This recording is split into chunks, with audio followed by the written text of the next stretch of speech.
What's going on, guys? Welcome back to NolanTCG, and welcome back to another month of sealed only.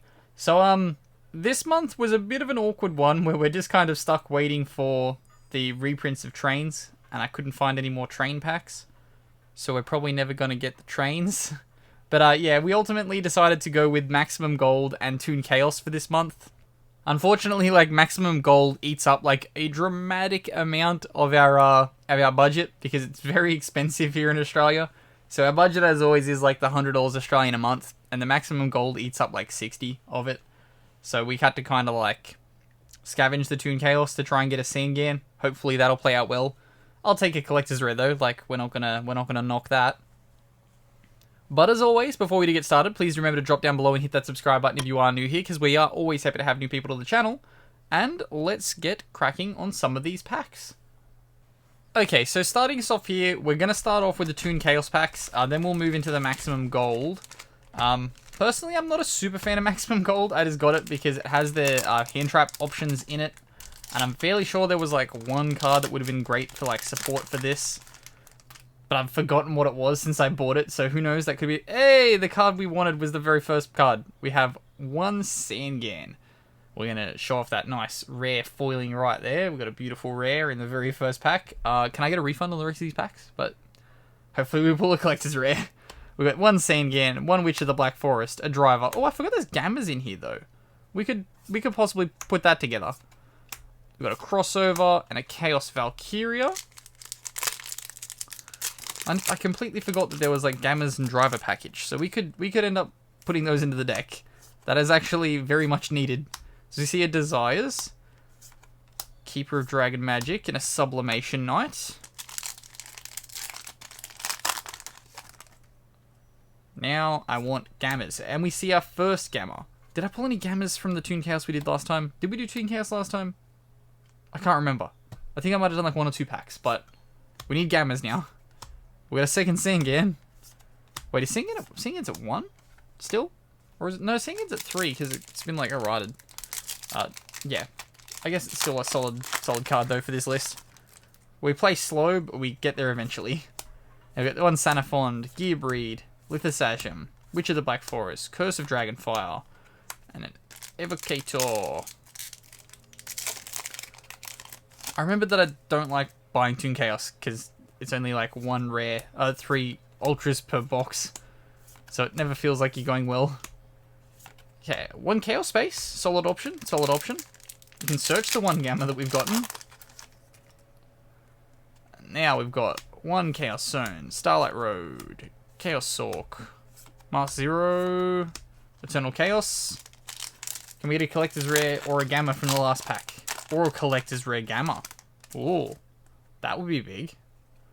Now we've got Dwarf Star, Curse of Dragonfire, Toon World, Blackluster. Here we've got the Driver, and a Frightfur Meister. No Ultras from the 7 packs, but we did get the Sangan, and we got at least a Gamma.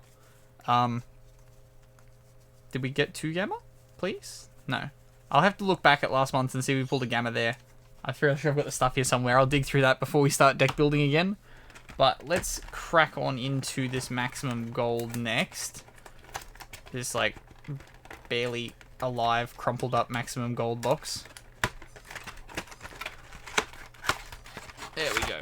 So much packaging for 4 packs. I'm sure they could, like, make these smaller, and then, we wouldn't have these problems. I just tried to open that from the top, but it opens from the side. But we got that. Throw the rubbish to the side. Very loudly, apparently. And we've got our 3 packs. So out of here, we're just hoping on, like, hand traps, and... if there was the card that I've forgotten, hopefully I'll see it and then be like, it was that card, but that's probably not going to be a thing. As we open with a Madolche Chateau, Mistaken Arrest, a Foolish Burial, 1 Unexpected Die, there can be only 1, 1 Laundry Dragon Maid, okay, and a Droll and Lockbird, solid. That could actually definitely find its way into this deck, because like, Droll is pretty good right now. And this deck is... actually, this deck is pretty good. It just loses super hard when you get hand trapped multiple times. Which is really rough. And happened every time that I lost. But let's go into the next pack. Maybe it was a... it could have been a one-of Cold Buy. because hand traps seem to just fly around when you're playing this list. We got one Structure of the Burning Abyss, a Ghost Sister and Spooky Dogwood, and a Forbidden Chalice. Nice. I don't mind the Forbidden Chalice. Like, it could do with like a little bit of extra gold on the picture, but it's solid. And the Ghost Sister's not terrible either. Sorry, try and show off as much of these as possible. I'll put the laundry to the top as well. Put the other gold letter rares over there. Okay, what next? We've got One Brothers, Terraforming, a Lady Debug, Go-Go Gigas, a Blue Eyes White Dragon. The most expensive card in the set, I think. This is, completely forgot that there was actually money in this set because, you know, Golden Lord isn't worth anything anymore. But that is actually pretty nice. We got one Blue Eyes White Dragon. What's supposed to be incredibly hard to pull. Here we go. And an Ash Blossom! Yes! It is Feed Ash, which is gross, but I'm sorry if I just offended whoever likes Feed Ash, but I do not like Feed Ash. But Feed Ash, I guess, gets played in the deck because we pulled it. What a good pack there, though. Ash and a Blue Eyes. That was great. Now, last pack. Here we go.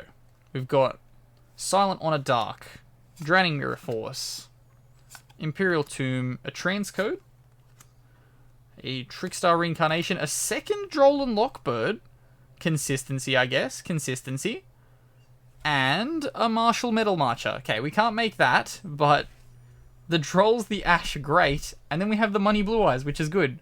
Can make a little bit of money back on what we spent on this. But now I'm going to check back through last week's stuff, or last month's stuff, and we'll sort through that, see if I pulled any gammas, and then we'll get to some deck building. Okay, so we are back for a deck profile. Ultimately, I didn't put in the Sandgan and Tool Guide, because I found, like, this deck was already really consistent, so I just kind of cut out some of the things I was seeing too much of, and have instead, like, decided to just replace those with the hand traps that we pulled, and made this deck hopefully a bit more competitive. So we'll go through a bit of a deck profile on this one.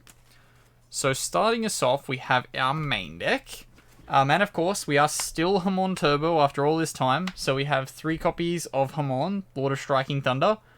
We have that fresh negation when we can eventually get it on board. We have the 1 copy of Raviel. This is almost nearing the point where it can be cut. It is simply here just to be a beater. Then we've got 3 copies of the Dark Beckoning Beast. Again, just a part of your combos. So we've got that and the 3 copies of Chaos Summoning Beast. You just want to see the 3-card combo to either get you to Rusty or to the negation, and these guys make a part of that. Then we've got 1 copy of the Dark Summoning Beast to summon out from the deck. This card's been ashed every single time I've used it, pretty much. Then we've got into our PK package, we've got the 2 copies of the Ancient Cloak and the 2 copies of the Silent Boots. So this is all still standard, and now we get into the changes. So now we see 2 copies of Drolan Lockbird and the Feed Ash in the main deck. We just need hand traps, ultimately, to, like, slow down the opponent, which is why we're playing those. Then we also have the Phantasme and the Veiler. Then we go into our spells, and we've got the 1-card Rusty, still more of it. 3 copies of Opening at the Spirit Gate. Then we've got 3 copies of Cerulean Skyfire, just because we really need to draw this to turn on our negations.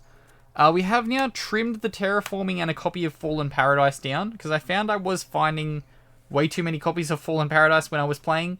It can also just be added when you banish out the other one from Grave, so you don't really need to play 3 of it in the Terraforming anymore. Then we've got 3 copies of Desires and 3 copies of Allure, just to ultimately add consistency. I am a little bit concerned about banishing all of my Fallen Paradises off the Pot of Desires, but there have been times legitimately when I'm ready to deck out in this deck, and that doesn't really matter, I guess, having them missing the Falling Paradise. It does good for protection, but yeah, it's not super... Actually, it's pretty important, and I probably made a mistake, but oh well. Now we've got 1 copy of 1 for 1, 1 Monster Reborn, and we've replaced our Foolish with the Gold Foolish.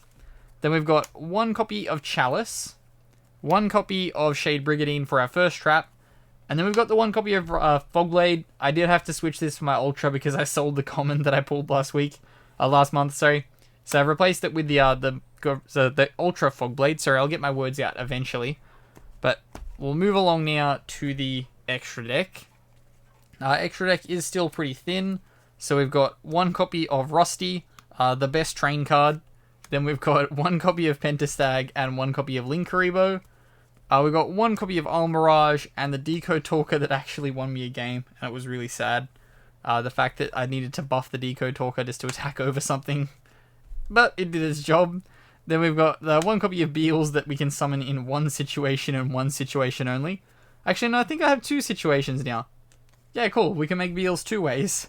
And then 3 copies of Gustav Max to try and burn for game, but we still do not have the good train. I hopefully will be able to chase down some Sisters of the Rose packs, but it's very unlikely.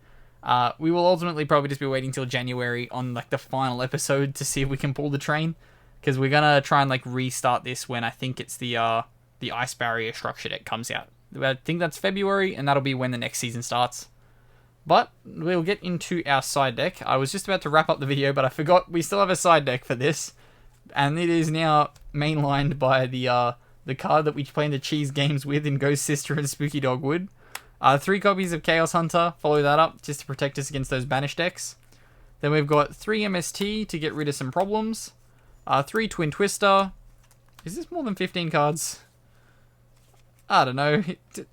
Tell me if it is. We've got 3 copies of Unending Nightmare after that. I thought I cut the Twin Twist, the MSTs, but ultimately it doesn't look like I did. And then we've got 2 copies of Lost Wind to round out our extra. But of course, yeah, that will wrap us up here for this one. Next month will probably either be some Toon Chaos to try and get us some copies of Gammas, because we didn't pull any Gammas last month from the 2 packs that we opened. But yeah, we will definitely be trying to do that, or we will go and try and scavenge for Sisters of the Rose. I could find some blisters that were like overpriced, but I don't like opening blisters because like they're like completely random at their ratios. I prefer to like buy from a box. Ultimately, like, what's that proven though? Because I've been pulling garbage. But as always, I've been Ben from NolanTCG. Thank you for tuning in for this month of Sealed Only, and have a good afternoon, everybody.